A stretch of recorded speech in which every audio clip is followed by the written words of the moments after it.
Hey guys, I'm back. You cannot get rid of me that easily. Welcome back to my channel. I am showing you some new plants that I've rescued that are in desperate need of some help, and some other successes, all about growing certain plants, not all plants, bare rooted.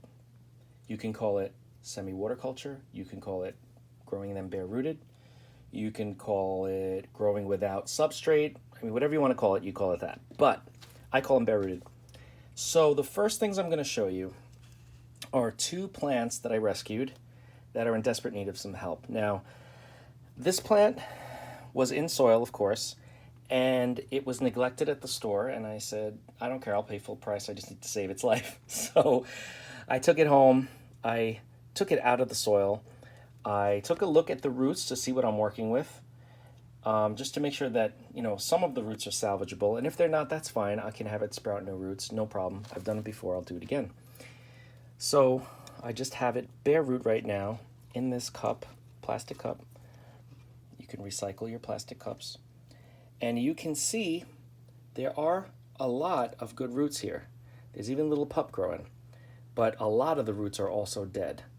I originally had removed a bunch of roots that were completely hollowed out and dried up, no good, but there are some good ones here. So what I'm doing is, until it gets acclimated, every couple of days I'm wetting down the roots. I'm not keeping any water in the cup at all.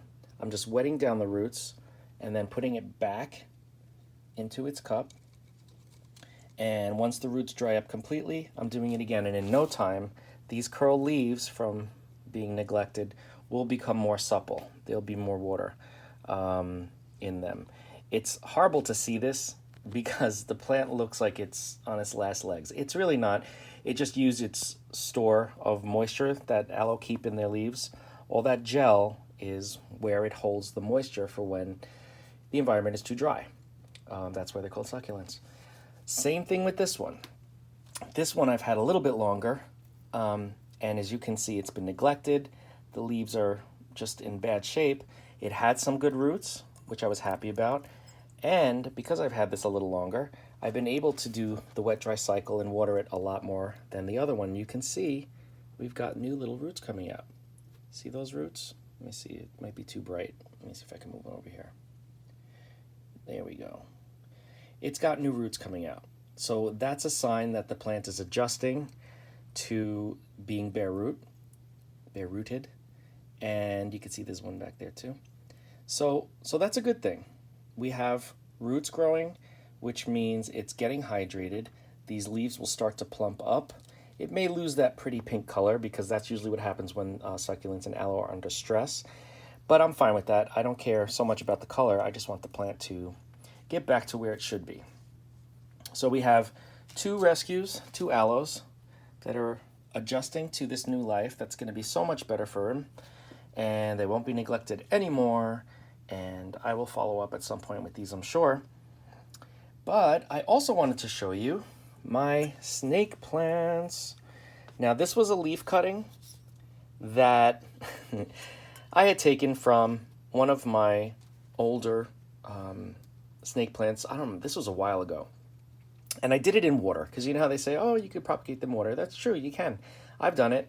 But for some reason, I don't know if this plant had some like mold spores on it or rot, I don't know.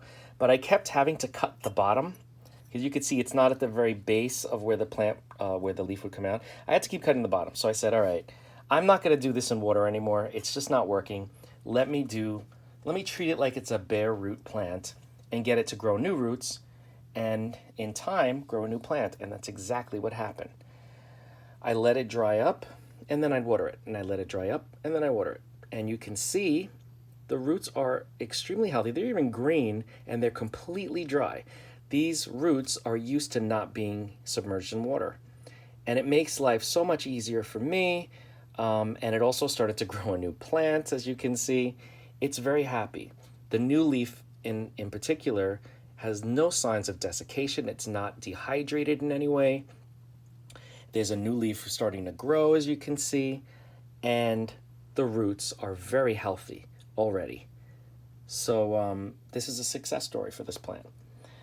Yeah, so if you're having problems getting your snake plant leaves to root in water, it doesn't always happen. Sometimes it's totally fine, and you'll see the roots start to come out within like a month. You start to see a new little plant grow, and they do fine.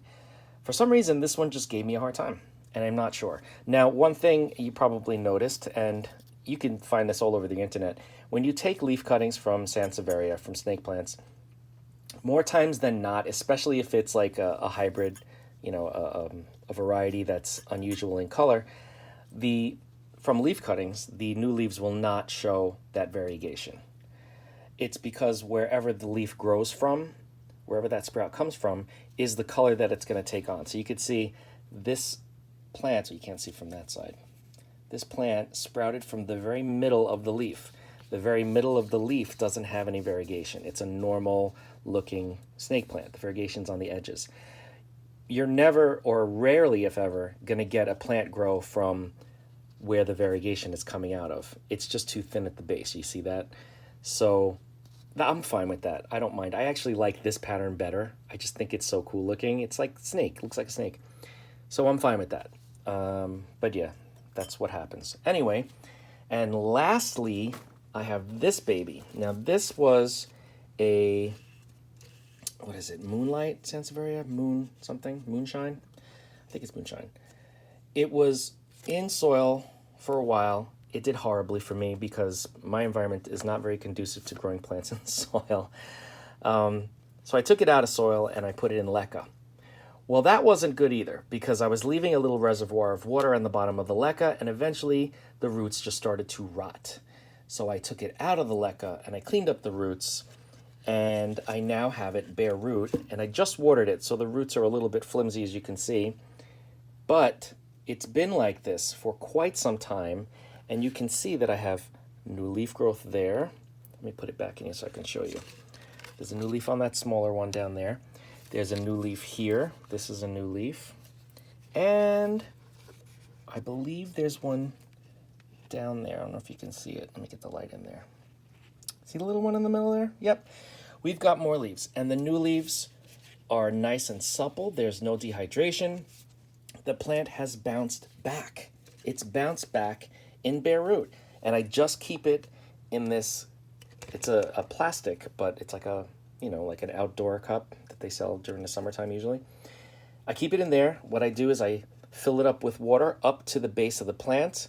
I let it soak for maybe 30 minutes, like a half hour, so it gets hydrated. Then I dump all the water out, all of it, and the roots remain damp for some time. They remain moist. As you can see, this one was watered this morning. It's now evening. Actually, it's almost the next day. It's very late. But you can see it still has a lot of moisture, which is great because there's plenty of air circulating there. Nothing's going to rot, and this will dry up in no time. It'll dry up because it'll evaporate, and it'll also be absorbed. This plant loves this method. It just goes crazy. I got leaves coming out. The leaves are the pretty color that they should be. The old leaves you could see were turning just regular green. And I'm telling you, this is the way I am growing Sansevieria because soil does nothing for me. And leca, it's very tricky with Sansevieria because those pebbles, those clay pebbles, can hold on to too much moisture, and that's just not good for Sansevieria roots. So there you have it. We've got Sansevieria growing bare root. We've got aloe. I'll show you some others when I can find them. I got to dig them up in my collection because things are just scattered all over the place in all of these grow areas. But I just want to share that with you. So if you have any questions about this, if you have problems growing your aloe or your Sansevieria snake plants in soil and you're having issues rooting them in water, just reach out and we'll talk about it, and we'll get you to have some success. So any questions, leave a message, share with your friends, subscribe if you haven't, because come on, look at how much fun we have here.